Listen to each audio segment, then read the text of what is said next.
How many violent crimes should society or decent people have to endure before they're removed and put in a place where they can't harm society anymore?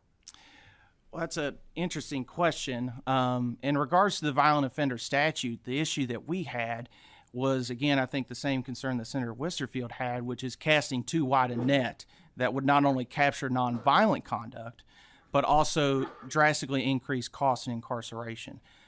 Like you and everybody else on this committee, I mean, we're people too. We may be criminal defense lawyers, we may be, targeted in certain ways, but in a way, we're the same. We want the same thing. Well, how many assaults should you get? Should you get one assault, two assaults, three assaults? Well, as you may have gathered, we haven't made any specific comments regarding the three-strike provision. We do think that we have focused on other provisions.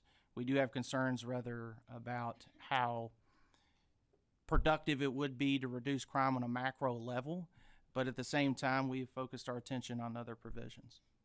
Okay. Well, I mean, I heard your testimony. I thought you brought up that you were opposed to the three strikes provision in this bill, which pertains to violent crime. And did you hear Representative Nemus's testimony that Kentucky's violent crime statute is one of the more narrow ones in the nation? I did hear that, and Did you agree with that? I haven't studied the other ones. All I know is generally, just from what I've heard from various other people that I believe will testify today about more data-driven information relating to three strikes provisions, that it's been shown not to be effective. Well, isn't it not true that many people that have gone with these more data-driven solutions are now dialing back their more liberal crime enforcement policies, such as we see in Oregon and other Washington, D.C. and other places, because there has been shown to be an increase in violence?